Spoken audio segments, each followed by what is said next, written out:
And we're live. John, thank you so much for taking the time today. I'm super excited to first of all meet you and have you on my show, and I'm excited to talk about a whole lot of things. But before we get into that, is there a little tidbit, a little story, a little something the world doesn't know about you, as I mentioned to you a few seconds ago?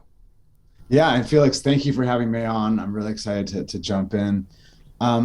Yeah, I think for me, something that no one knows about really, and it stems from my family. So my parents were born and raised on a farm in southern Italy, like no running water, no electricity. They were sharing crops, like selling crops for trade, not for profit, right? If you were sick, you'd get some eggs. You give the doctor some eggs, right? So I'm turning more and more into my father every new gray hair. And so I have chickens, and when they get older, I just recently learned that you have to take care of them. You have to kill them and to eat them, because you don't want to just let it go to waste. That's not really honoring the animal, right? So Right. when the eggs aren't happening and aren't producing anymore, then you have to slaughter the animal and you eat it, and it's delicious. So you've And become a chicken killer. I'm killing chickens left and right, brother. And you know what I found out that I didn't know is that the chickens that are just in the grocery store, even Whole Foods, organic, free range, all that kind of stuff, not even close to being what a real chicken tastes like or even looks like on the meat. Wow. So all that chicken we're all eating, it's completely fake. Wait, now I'm fascinated because I'm a big chicken eater myself. So what does Yeah. this chicken So- what does this chicken A look like and B taste like? Not like chicken. If I blindfolded you, you'd have no idea this thing was chicken. Wait, so okay, but try to like entice me, like tell me a little, describe it a little to me. First of all, the way it looks, the meat is all brown meat. It's like, how there's dark meat on birds, on chicken? Yeah. It's like that everywhere, but much darker. So the look of the flesh itself is completely different. And then the texture, it's definitely more tough because it's, real, not just in a pen. And the taste, I don't even know what to compare it to because I've never had it, anything else like this, but it tastes way better. It's just, wow. Yeah. And so now I stopped eating chicken at the store because I see the comparison. It's not the same. So this is 100% better. Oh yeah. I mean, yeah, it's totally natural. Is it as chewy? Is it as it's kind of like chewy as in like a little less chewy than duck. Okay. Oh wow, so it's like more, it's definitely, but it's more chewy because chicken is a little bit more I don't want to say stale, but like harder than other meats. Yeah. So wow. yeah, wait, so how long have you had these chickens? I've had them for years. I got names like KFC Sensei because they Wait, so how many do you have at a time? Right now I like 4 left. The rest are just dead. Yeah, some casualties. Wow. So how many chickens have you killed over the past couple years? Oh, like 5. Oh, so is it like a really sad day when you have the chicken death day? It gets. It's not sad because I've seen that side of the world. Okay. Like I grew up having chickens and rabbits, but they were my pets. And then one day one would disappear, or 1 week one would disappear. And then they told me and I was like, oh, and I saw it. So for me, it's different. They weren't pets, but yeah, you want to be ceremonious about it and you give thanks. And right. So just so people are clear, they have great lives up until the day they don't, but you treat them. I mean, I'm sure that like they're living good, but then might I ask you not to get too gruesome? So what is because I'm really not familiar. What is the methodology in which you personally go about killing your chickens? Okay, so the most humane way, and they live wonderfully, by the way. Yes, I imagine. Mansion, they got solar power. That's why they taste so good. Yeah, it's all for selfish reasons. At the end of the day, we have to be honest. It's all natural. They're really natural. 100%. The most humane way to kill it is you take a chicken, you grab it and you wrap a towel around it so it doesn't flap around the wings. You turn it upside down. And with their small brains, they go into this catatonic state like a shark. Wow. Turn them over. you flip them over and they start kind of getting half asleep, right? They don't know. They're just dreaming, sleeping, awake. And then you start kind of like petting them to get them used to your touch. Wow. And then you take, while you have long kitchen shears, like scissors, and then you just open up their mouth, and they open up for you because they're like half asleep. And then you just quickly open and close, you put it in the back of their throat, you cut their neck and their spinal cord. This is the most humane way? It's the most humane way because they stay asleep. Okay. They're just still like, they don't, they're just so like, it's for them, it's less of the pain. It's just, you don't feel like a little bit of a psychopath when you're doing that?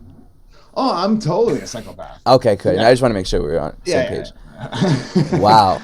No, I go spearfishing I don't eat fish now that I get at the store. I get it from the water. I go free diving and spearfishing, get it every weekend. I just want to be more sustainable, and I want to do things the better way. I think you should know your food. Right. And I think getting it in plastic at a store is crazy now from what I've seen and experienced. So you're part-time CEO, part-time murderer. Yeah, which is kind of the same thing. Yeah, basically. Well, that's awesome. I haven't had that story as an introductory leadway, but I guess people are going to get to know you in a whole new light. But so on a different note, obviously, so I'll give you a little bit of backstory on how I came about Versus app, and also then yourself, obviously.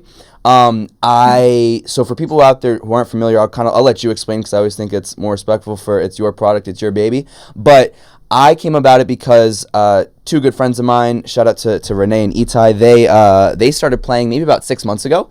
And so then Renee texted me one day, he's like, yo, you should check out this app, like yada yada, because he knows I bet on sports and the whole shebang, so this is kind of, in the ballpark, we'll say. And so I started checking it out, started playing, and at that point even, some of the polls wouldn't fill, and it's still even like, it's crazy to see the transition from 6 months ago to today. The withdrawal limits were different, everything about the platform was different, and then things, in my view, now from the inside I'm sure it's way different, but from my view it kind of like took off more so, at least from my user experience. And so I was like, wow, this is awesome. Like, I'd love to kind of see the man who's behind all of this. Did a little bit of research and stumbled upon yourself, reached out to you, and so here we are today. So that's kind of how I got introduced. But I'll let you, if you know that. I'll let you, if you don't mind, just you've done it probably a million times. I'll let you do it for 1,000,001 time. Just a very, very brief background for the person that's listening out there that's not sure still what Versus app is, so they can familiarize themselves with it. And thank you, and I'm glad you're playing and enjoying it, and thank you for the kind words. And just to clarify, it's not one person behind it; it's a whole team. Right. We would not be here without the entire team. Of course, I'm just lucky enough to be working with him and be a part of this thing. But yeah, so Versus Game, it's a prediction game where you get rewarded for being right, and so we're letting people predict the outcome of culture, and that means different things to everybody. Whatever's going on in the universe, we are a mirror, a reflection of that. People can come on the platform, play these games for fun and for free, win cool prizes, cash prizes, play against friends, brands, celebrities, and now they can create their own games themselves. And when I say a game, think about like TikTok meets Coinbase. You're basically answering questions, and it's about an event that happens in the real world in the future. Because there's so many people that, I don't know what you're into, but when was the last time you were watching your favorite TV show, listening to your favorite podcast or new song on Spotify, and you're like, oh, I bet this is going to happen, or it's going to be a huge song. I love this song. It's going to be number one, right? And then you actually made money from that. Probably never, right? The first part happens all the time. But what about the second part? Why aren't we getting a piece of this too? So, we're the ones going down these rabbit holes on YouTube and TikTok, building up Cardi B, talking about Tesla, on the way to a Starbucks and an Uber, watching Twitch, right? We're not getting in any of that. We're just sitting there with bad posture, watching life and culture go by, right? That's ridiculous. We're a tribal type of people. We want to feel like a community, feel connected. So our mission is simple. Knowledge should be rewarded. Like, too many people can't enjoy Wall Street. You already have to have money to make money there. Like, what about everyone else? Like, we don't care how much money you have. What matters is what you know. That should dictate how much money you have. And that's the ecosystem in the world that we're trying to create.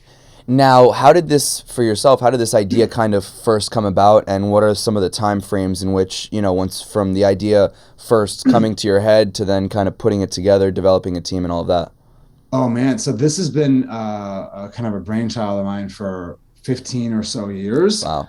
Through my other companies that I've had, I was just kind of sitting there. I'm a huge fan of human behavior, huge nerd with human behavior, and a big time observer. Why is that? I think that stemmed from seeing both sides of it, living both sides of it, like with my time with my parents too, and understanding later on in life there's the haves and the have-nots type of people in that dichotomy. And so I've always been kind of growing up, I was always shy. And shy people just sit there and shut up and listen. And then and I found out how to talk. And then I can now have both of those things. I can talk to people, but I'm always constantly listening. I'm just a huge fan of people and a huge fan of human nature.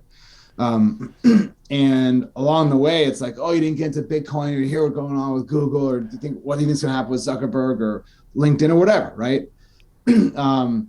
And a lot of people are like, oh man, there's so much to learn. Oh man, I can't get into that. Oh, I missed it, right? I missed the boat. Happens all the time, those regrets. And so that was the first seed that I was thinking, wow, all this water cooler talk, it's like the best marketing ever. And they're the people that are building up all this stuff by talking about it aren't seeing anything in return. They're not getting in the action at all. So what if we could give them a fair and fun marketplace, a platform to talk, do what they're already doing. This is already your habit, and then actually make some money off of it. And so that was the birth of it. Like, we consume so much content all day long. We naturally form opinions and predictions off of it. It's that reptilian primal part of our brain. We can't stop. It's fun. But when was the last time we get rewarded for that, right? That's the point. So from that moment, I guess for the past 15 years where that's kind of been brewing, when did you finally say to yourself, okay, you know what, I want to make this a thing? After I sold my last company, I took a minute off and I was like, this is definitely the next thing I want to do. Just sorry to interrupt you. What was your previous company? Well, I had 4 companies before Versus. The first 2 failed miserably. Wouldn't change a thing. I learned a lot. And I jumped into a company out here actually the day after I graduated university. I flew out to California, fell in love with it, and I jumped into a company called Proofpoint. It was an anti-spam company. I was doing great there, but I was young, stupid, had a big ego, thought I could do things better. The hallmarks of an entrepreneur, for better or for worse. So I went off my own. I started 4 companies before this. The first 2 failed miserably. The last 2 were successfully exited. One was in the consumer space. It was actually men's clothing. Okay. And we were in stores like Neiman's and Saks all over the world. Was it a fashion line? Was it what? Yeah. What's it called? It was called Artificial Flavor. Okay. Yeah. So we started with men's underwear. Because I was like, wait, all these women have this beautiful underwear and some fun. And you look down and it's just like, boring boxers and black tighty whities or whatever, right? It's like, no. I'm sure your partner wants to see some niceness too, and you feel better when 100%. You look better. So we started there and then grew it into like loungewear and sweats and shirts and all that kind of stuff. And then the company before this one was very different. It was hardcore technology. It was a B2B SaaS business. We were automating and augmenting sales. Okay. People that had big sales teams, like for our clients were Google, Facebook, Microsoft, Yellow Pages, Yahoo, stuff like that. Gotcha. Yeah. And so then you've been doing this full time for a couple years now.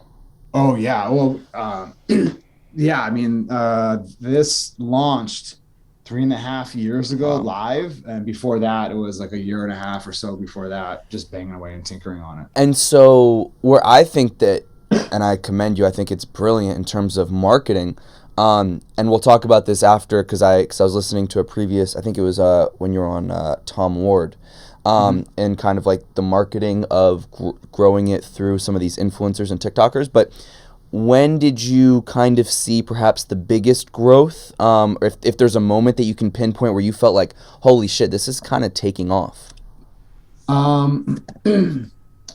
The biggest, so one of our investors, Roblox, was like, John, build a self-serve model and get out of your own way. Let the users take over, and because it's a user-generated content world, let them come in and create the content, create the trends, and share it with their audience, like they're already doing anyways. But then motivate them. You know, there's the ego that motivates them already, but then motivate them with some money as well. And that was a turning point for us, a big inflection point. And that was last year, basically. So when you came on, that was already starting. And that's why, it's just the games are getting better, more fun. The match rate's going up. So, yeah. So where do you kind of attribute that success to in terms of, you know, the being more fun and those match rates going up? Because just so people understand, right? Like when I first started playing, you can only withdraw about $50 a week, right? So for someone who's playing heavily, that's not a ton of money. And then again, as you said, the match rates, it was sometimes hard to get matches. Now it's $200 a week, so that's 4 times as much. And the matches, I mean, it's well done where you can kind of see if things are going to fill or not. It's so much more. It makes you want to play more, right? Because when you're struggling to find things, you're just like, this is gonna take forever. And so and that's just, and I'm talking really in about 4 to 5 months is where I've seen this difference. And I'll even say in the past like 1 or 2 months, I've seen maybe the most amount of difference in terms of matches, which is why I think it's so exciting. Because I think, you know, the idea, I think, you know, it's a really brilliant idea, and I commend you for that as well. But then actually then executing it is very difficult, as you know. So I'm just, you know, curious for you is like, is what I'm seeing from the outside the same as what's happening on the inside? Yeah, for us, and thank you for saying all that. And we're trying to and hope to increase the payout limit from 200 to 500 as well. Oh, I'm trying to get rich. I know. Hey, we've had people quit their jobs because they've made like over $100,000. Well, so this is my before I interrupt you. Dude, listen, the fastest guy ever as far as growth, he made $620,000 in 2.5 months. We've had people make millions of dollars, but those are hosts. But the biggest earner on the player side has made over $120,000. See, I'm coming for him. Yeah, because I don't know if I should tell people exactly where I'm at right now, but let's just. Where you at? Tell us. Okay, you know what? I'll tell you. I'll be fully honest. I deposited $500 on the app back in maybe June or July, right? Okay. So maybe that's 6-7 months ago. Now, you know what? I'll take it out live so I can show people. Let's see. So that people don't think I'm lying to you. So I'd say I withdrew the max every week as I could, right? When that became 200, that obviously became more exciting because lunch money I started having better lunches, right? Yeah, for sure. And then the past couple months is where I've just really like, the second that something settles and it's back on my account, I'm in there. I'm playing. Nice. Like a little degenerate. Okay. So I don't know if you can't see super well. This is my camera, right, Morgan? Mm-hmm. Okay, wait, I'm going to show John. I'm going to show this will be the one that people see too, right? Mm-hmm. So I'll read it. It's actually oh, you can't hear me if I get up. Fuck. It's $59,000 and 01 cents is what's available. People might not be able to see it. Can you zoom? Can you? Okay, hold on. Morgan's going to zoom in. He's going to zoom in so that people can see. And then pending is 9,800 and in play is 11,000. Here, I got you. I don't know if you can see that. If you turn your phone a little bit. Up. That way? Maybe it's a little blurry. Fuck it, whatever. You guys get the point. So that's huge, man. That is huge. So I think this is awesome, right? So I'm excited. And talking about quitting jobs, that sounds like I could quit my job too, right? I mean, you're crushing it. I don't know your lifestyle. Where do you John, I mean, the second that it hits, I'm back in there. And honestly, I'll be honest, like if you take like an hour a day, you know, especially me, if I'm, you know, I wake up and I have like my little degenerate tendency and I just turn over and grab my VersusGame, then I just, you know, get in there and do my little thing, research, see where the stocks are at, see what's trending on Netflix. I've never cared so much about the Netflix top 10 rankings as I do today. That's what I'm saying. People are like, turn that TV, like your mom's like, turn that TV off, turn that radio off, stop wasting your brain. I mean, the fact that Ozark has stayed in the top 10 for weeks has made me thousands of dollars. Dude, that's what I'm saying. Because we're the ones putting it there. 100%. Now, so that's why. So this is, I'm living proof, and that's why I was super excited, because like I love the app, and now I love you. So I'm like, you know what, this is great. Let's make it all happen. Oh, cool. So then. So this is why I think it's a kind of a cool moment for the listeners who haven't played or that have played, because what I started doing, obviously, is I started telling all my friends about it, and that's where I think you guys are really brilliant, is because it's such an easily accessible app, and it takes maybe like 10 to 15 minutes to kind of understand how it works, and then you can just play. So I might be one of your best marketers, straight consumer to consumer. I've given it to about 20 or 30 of my friends. You know what? So I'm going to announce something on your podcast right now, that we are rolling out tomorrow. Okay. We're going to come out with some press on it, but I'll chat with you about it first. Is that this idea, we call it 5% like referral program. So that means those 20 friends that you invited. Okay. Oh, I get 5% of there? Whatever games that they're playing and winning, you get 5% of all of that.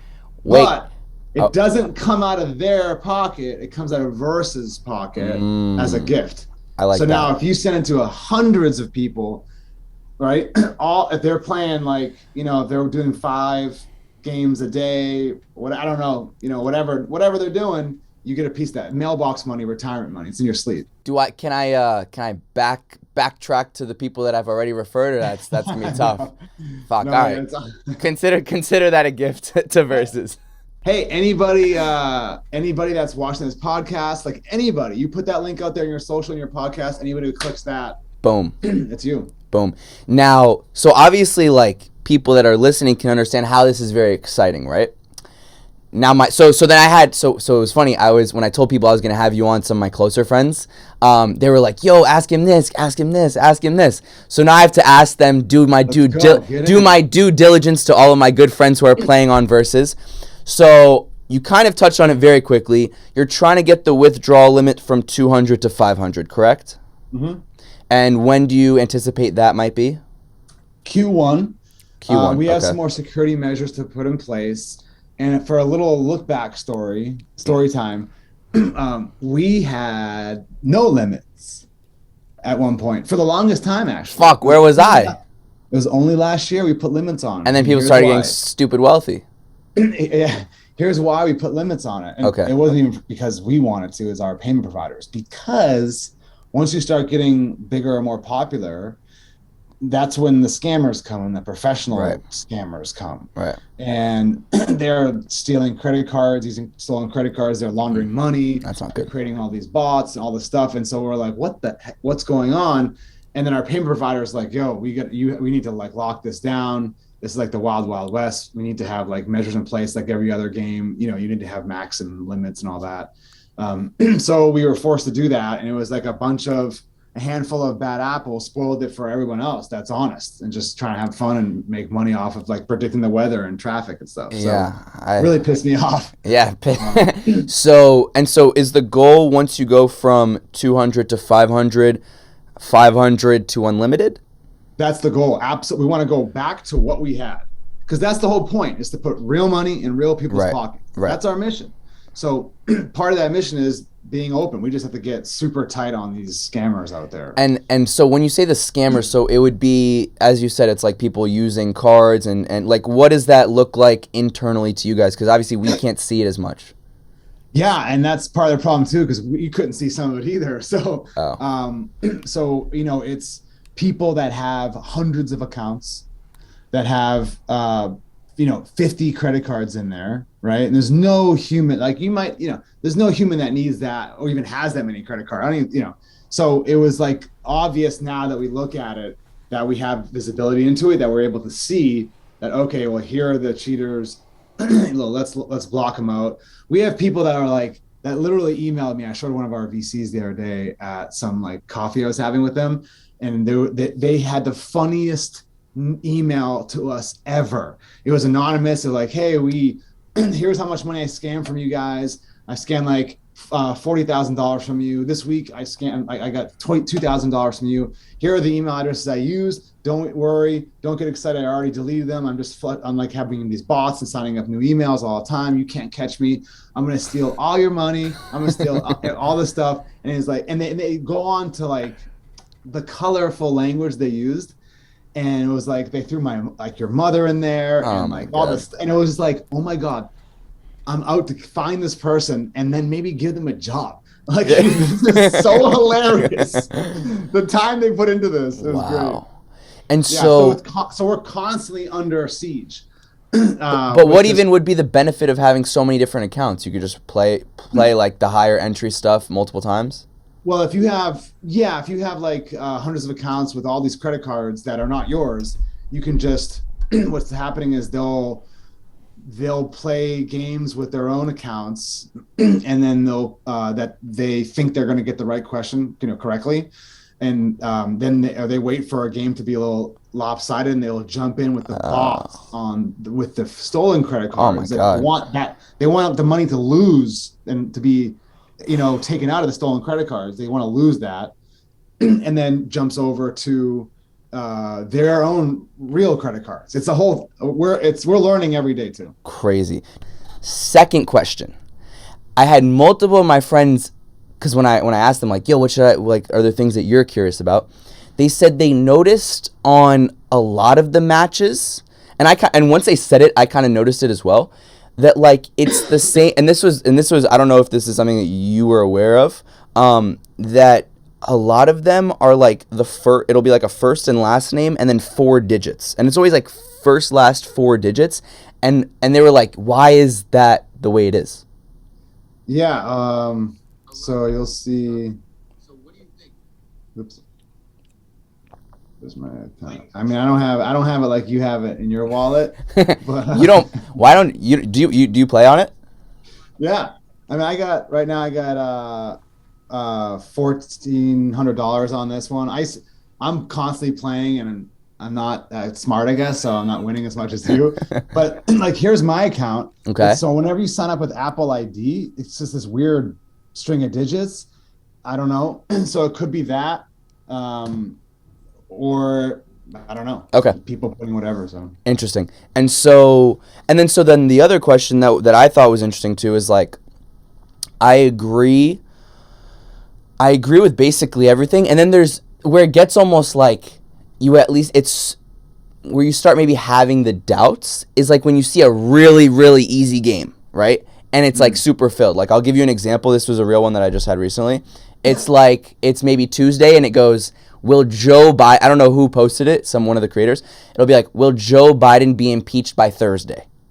And so then anybody in the, not even a political question, everybody knows Joe Biden is not going to be impeached by Thursday, right? I mean, I think, unless he commits a heinous crime from Tuesday to Thursday, but I don't think Joe will do that. So then that is like, wait, it's almost so that like, and I'm giving a very, very, very egregious example. I don't like that. I mean, so we try to curate the hosts. Okay. And give them a walkthrough and a tutorial on how to do it and what kind of games work and what aren't good games.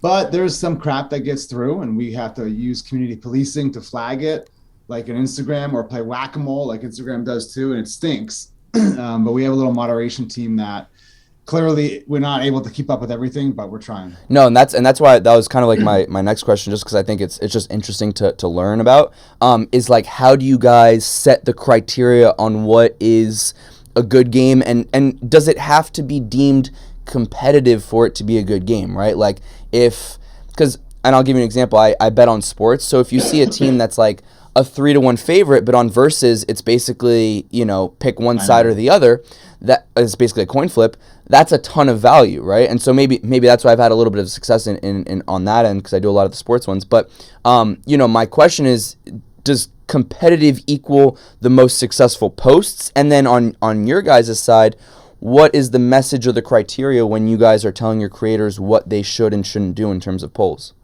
Yeah, I mean, those two questions have the same answer. Okay. So the ideal game, and what we tell people when they're creating games, these celebrities and influencers, is to create a game that your audience is into, that you already know there's an affinity there because they're into this content, because this is what got you famous on Instagram or TikTok, right?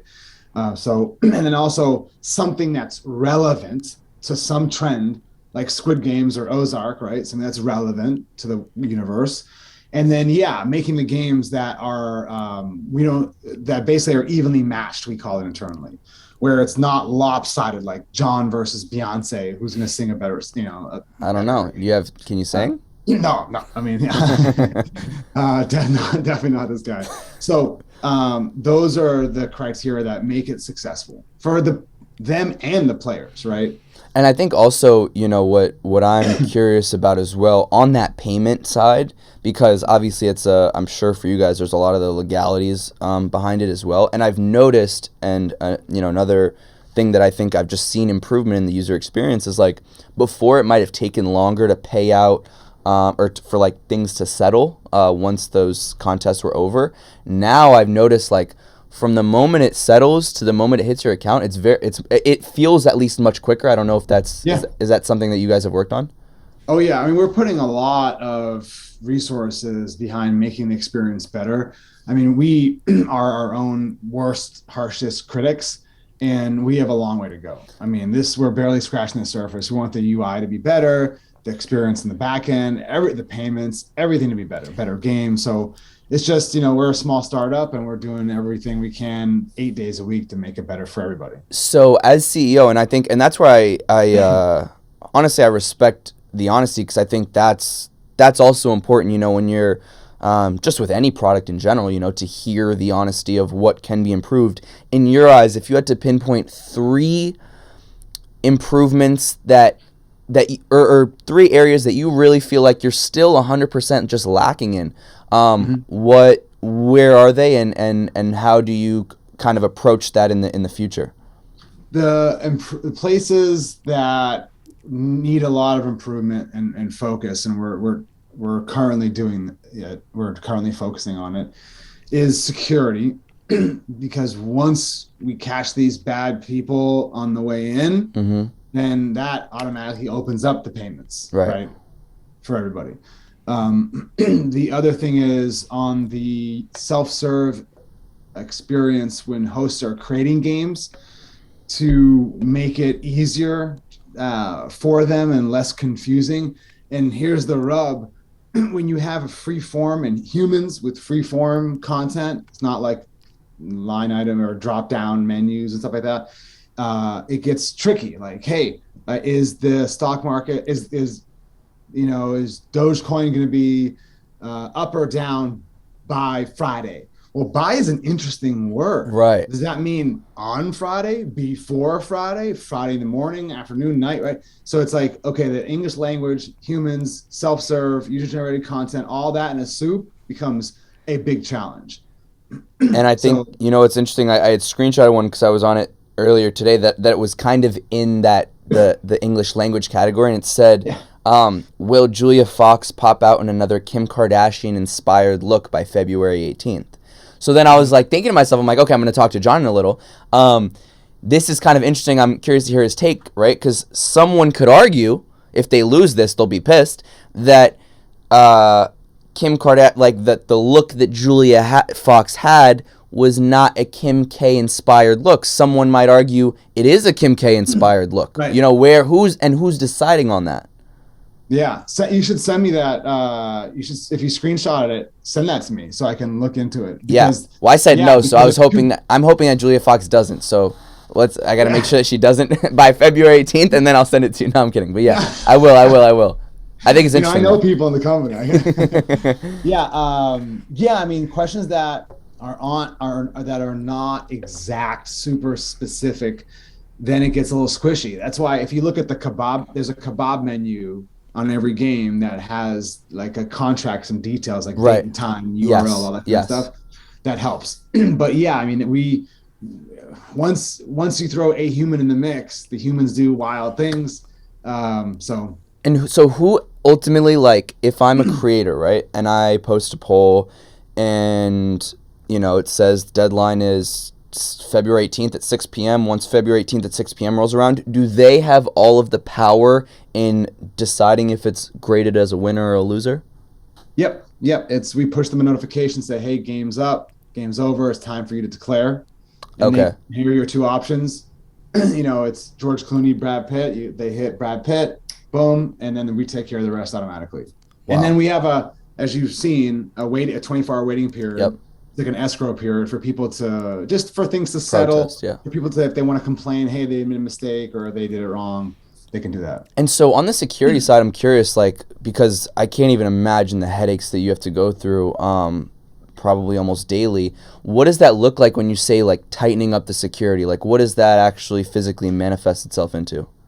It's stuff like 2FA, right? Okay. Like when you are in your bank, online banking, and you want to send money or whatever, right? Any application out there that has money involved, they send you a text to your phone, right? And so it's really hard to game that. You know what I mean? Stuff like that. That's what we're implementing. And who are the people that get like banned? What is the criteria for you guys to ban them? Anything in our TOS, and it's a long list. It's multiple accounts, multiple credit cards, right? Okay, stuff like that. Just normal stuff, nothing crazy, right? Yeah. Nothing. It's just anything malicious like that you're trying to game the system and get an advantage over other players. We don't stand for that. We want everyone we want this to be fair and fun and equal. Everyone's equal on this. Gotcha. So we ban people and they complain. The ones that we ban, the cheaters that we ban, are the ones that complain the most and the loudest, of course, which is the funnest. Well, no, I mean, I think it's awesome. Even as just a user myself, I think it's very encouraging that, like, that is something that you guys take seriously. Just because it spoils, as you said, it spoils the fun for the rest of us who are actually using it and interacting. And like now I have a little group chat with my friends. We have like 10 or 15 friends. It's like the Versus group chat. So every time we have like a cool game or one that we think that we have an edge to, then we'll send it in the group chat, and then like hopefully we can all make some money together. So like that stuff I think is the fun part, and I think like that's my hope for you guys is that once the security and the limits and all that stuff can get figured out, like it could be a lot more of those interactions. And I really think like what you're saying, if you use it the right way and you put in a little bit of time and you do a little bit of your research and you become good at it, like it can really be legitimately life-changing money. I mean, the fact that I have $59,000 sitting there. Now, granted, I can't have access to it just yet. Like I can't go out and buy my house just yet, John. But the fact that like hopefully eventually one day that will be the case is like that's a lot of money. You know what I mean? And that's like no joke. So no joke. So like you guys can like I really think change a lot of average people's lives. That's the hope. That's exactly what we're trying to do. Trying to spread the wealth. Like people, Wall Street, it's kind of old and antiquated, but kind of cool. But it's okay. It's what if my bank account is attached to the market, the free market, right? And when Elon texts something, everyone loses their shirt. The market goes up wild, right? I lose my money in Wall Street, but that's crazy. I want my bank account to be attached to this, my brain, only mine, right? And that's what we're trying to do. And so, what is the criteria for becoming a creator? So, right now you can apply or get an invite from an existing creator. And we have tens of thousands of people that are applying, like literally that we haven't even got to yet, even thousands of like influencers that have applied and that we haven't got to yet. So a little bit of a backlog, but the criteria is you have to have, right now at this stage, like either have a lot of followers or creating awesome content. Okay. On your own platforms. And in terms of a lot of followers, what is some of those benchmarks? I don't know. I don't handle that right now anymore. We have a team that does that, but it's you have to be an influencer. You have a check mark on Instagram, stuff like that. Okay. Maybe. Yeah. And then you can't be a loser like me with like 20,000 followers. And so And so for you, like when you see this 2022 year pan out, what would you kind of hope to see the platform at, let's say by the end of maybe in the next 6 months and then the next 12 months? Well, we just launched with Snapchat a week and a half ago. So explain what that means when you say we launched with Snapchat. Yeah. So right now, people can play inside of Snapchat, hosts can create inside of Snapchat, and people never really have to leave. You can just be looking at whatever content you're looking at, and you see a game from like Addison Rae or Josh Richards, whatever, and then it's like, oh, I'll play right there, instead of just bouncing them out, taking them to Versus, that kind of thing. So it's just less frictions, easier, smoother experience. And we want to do more things like that because everybody wants more content that's interactive. And what we also bring to these hosts, whether they're an individual or corporation, is ad-free revenue, because no one likes ads. People are beholden to ads. Like, the only way I can make money is with ads. Well, your audience hates ads. So what are you thinking?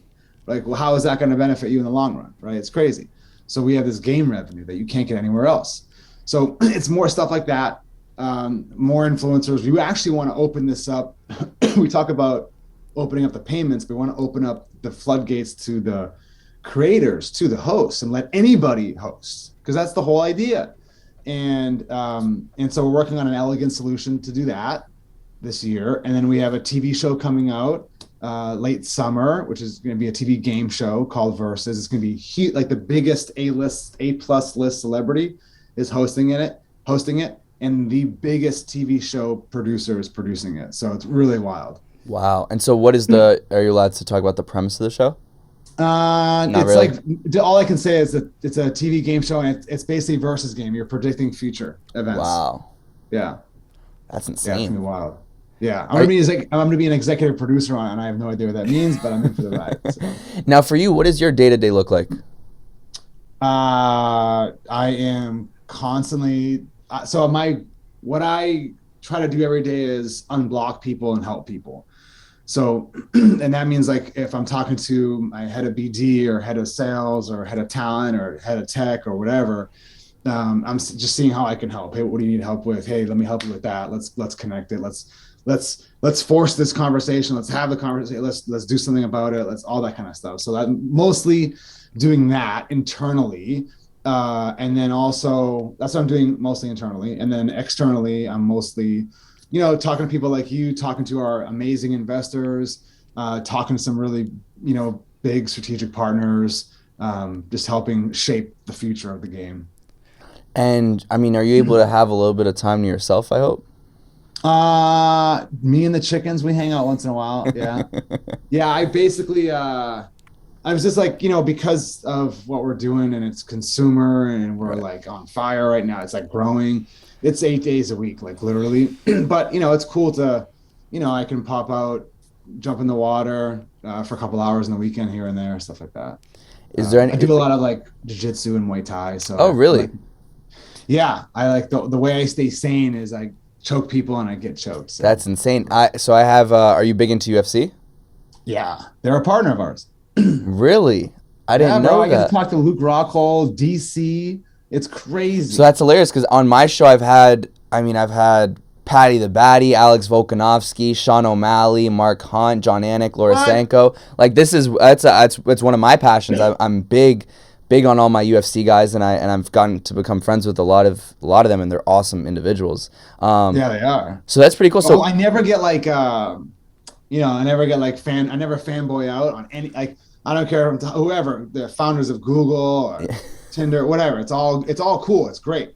Celebrities, like, whatever, musician, it's all good. But then when I talk to like DC, like Daniel Cormier, I'm like, I know. He's like, are you okay? I'm like, hold on, you're just awesome. Wait, so I didn't know. So you guys are partnered with the UFC in what capacity? Yeah, they same with like anybody else. They'll come on and ask questions about the fight, about the weigh-ins, whatever. So it's okay. And so is it with the UFC organization in general that is the partnership, or is it with mostly just the individual fighters? That when I say we're partnered with the UFC, it means the corporation. Okay. But we also are working with some of the fighters too. Gotcha. That's awesome. Yeah. And so, Yeah. who are some of your favorite fighters? DC, I Rockhold. mean, BC is awesome. I know this is gonna sound weird, but like John Jones is awesome. Like Yeah. GSP. I mean, I'm a huge fan of. I like a lot of people. Conor McGregor because he's such a spectacle Yeah. and he's so smart. Yep. It's just these guys that Ronda Rousey, to Amanda, a lot of these people that are just at the top of their game and they're just a rebel. They don't give a shit. They're just swinging. They're and inside and outside the ring. Have you ever been to an event? Yeah, they hooked me up with tickets. At the Apex? Not at the Apex. This was in like Arizona last year. I forget. Oh yeah, okay. I think I remember that card. You should. That was with Adesanya card. Oh yeah, who did he fight? He fought that Italian guy. Oh, Vittori. Yeah. Wow. Good guy. Did you root for Izzy or your Italian heritage boy? Yeah, for sure. He's my boy. Okay, good. But he's unbeatable. You see him this weekend? I know. Well, he's very very good.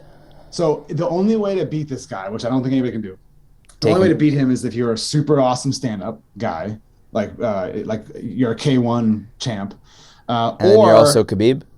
Yeah, or Khabib, or you can literally take him down, but keep him down because you can take him down. Yep. We saw this weekend with Whitaker. Yeah, but no one can keep the dude down. So he's on a run, dude. How long have you done jiu-jitsu?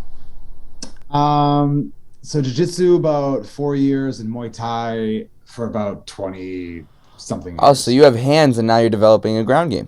Yeah. I used to compete really? all around the country for Muay Thai. Wow. Yeah. And then I was like, I'm getting old as shit. Everything's breaking down, surgeries. I was like, let me do the gentle art of jiu-jitsu. But these fools murder people in there. So murder. It's fun though. But I've done some tournaments around for jiu-jitsu. So in terms of like, kind of activities to wind down from work, your chickens, a little bit of BJJ, and then are there any other passions that you have or side projects that you're passionate about? The only other thing, I mean, I have a garden, but that's with the chickens. But it's the only other thing I do that's like really snaps you in the now is free diving. Wow. So you go down, but I do spearfishing while I'm down there sometimes to get fish for the week, get protein. Wow. So yeah. Whew. That's stressful. It's fun. It's intense. The water doesn't give a shit who you are. Yep. At all. So it's it's the most quiet place on earth. You should highly recommend it. Have you ever listened to Donald Cerrone's story about when he almost died freediving? No. Yeah, I think you would love it. It was on Rogan about, I think, 5 or 6 years ago. If you look it up, it's like super viewed, and it's like this 20-minute. And he does a great job. I think you would really appreciate it. This great job of narrating his experience, kind of getting trapped within this. It was, I guess, kind of like under a rock or whatever, in like a little cave. And I know, as you know, like one of the first things to do is not panic, and he panicked. And so then he, like, all the sand came up, so he can't see anything, and he's checking his watch, and he's got 20 minutes to fucking figure it out, and he's thinking about his kids, and like. Was he freediving, or did he have a scuba tank? Oh, that's a better. It might have been he had a scuba tank. Because there's no 20 minutes, you got like seconds. There you go. So it was a scuba tank. So excuse me. So it was a scuba tank, but I still think like in that ballpark of under the water, I think you would kind of appreciate that story. I'll totally watch it. It's very good. I guess for me, some of the final remaining questions I have for you is like, where do you is there, I don't know if you're allowed to kind of talk about it, but exit strategies, is this your baby for the next however many years in your ideal world? Or? I'm not even thinking about that stuff now. Like we've had offers to buy us, offers to SPAC with us, and we've said no to all that. So is IPOing one day on the table? I think everything's on the table, right? As long as we have a good team and we're doing the right thing by people, it's there's just creating opportunities and options. What are some of the By the way, I want to talk to you about some of your guests. Oh, let's talk. I gotta jump in 2 minutes. Okay. But we should talk because if if you know these people, and getting them on. If you invite them on and they become like a host Yeah. or a player, Yeah. then you get 5% of what they're playing and winning. But you also Let's do it. Well, you know what? How about 5% of their hosting money too? John, you know, we're gonna wrap this. This has been awesome for the viewers. Since you have a couple minutes, I'll just grab your information, and then we'll figure it out. But anyways, for the people listening out there, thank you so much, genuinely, for coming on and taking the time, because it's been a pleasure. Thank you so much for watching this video. If you haven't done so already, please make sure you like the video, subscribe to the channel, follow me on Instagram at felix.levine, and if you have something to say, please leave a comment.